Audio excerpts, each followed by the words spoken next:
Glasgow has the highest number of asylum seekers anywhere in the UK. My parents were killed. If I go back, they will kill me too. Now the council leader says it's struggling to cope.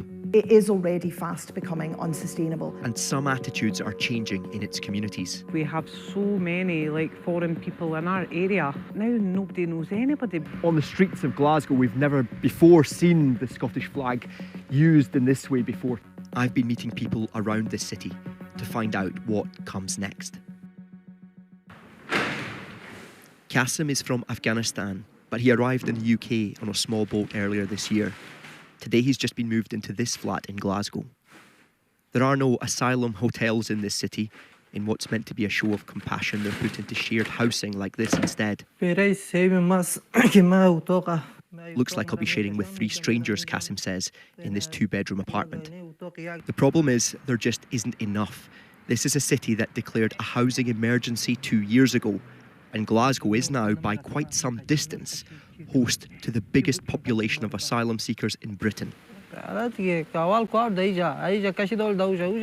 get moved around in Glasgow, but as an asylum seeker, I do get a home. If I get refugee status, I am made homeless and then join a waiting list for permanent accommodation.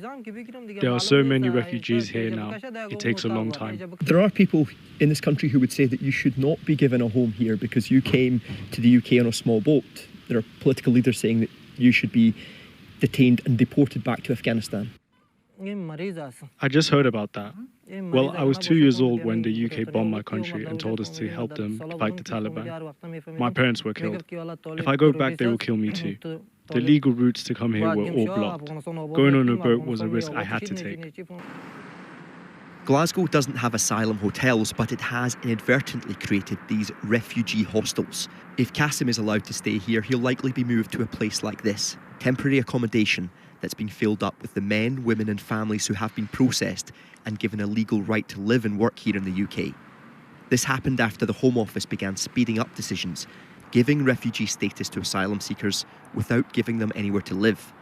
Now, unprecedented numbers of these new refugees are travelling from other cities to Glasgow because they know this city is their best hope for a home. Scotland has particularly liberal homeless legislation. Anyone asking for accommodation here is legally entitled to it, no matter their circumstances, no matter where they've come from.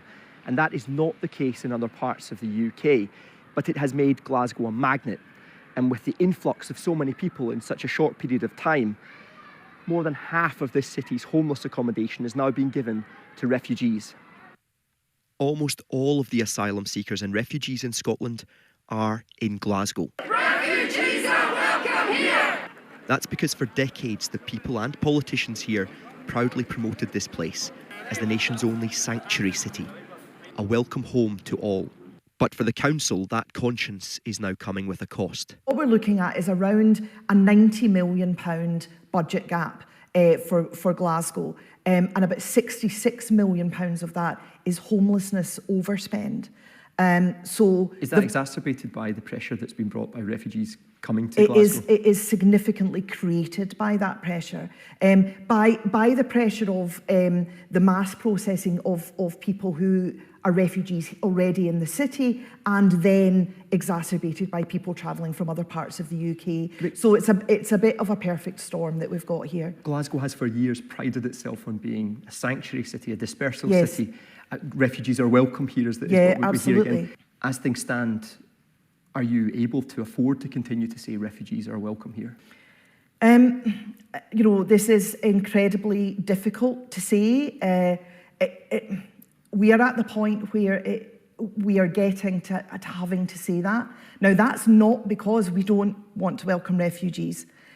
We want to be able to continue welcoming refugees. What we're saying is, if the UK government doesn't step up to its responsibilities and help us meet our responsibilities, then that is going to become unsustainable.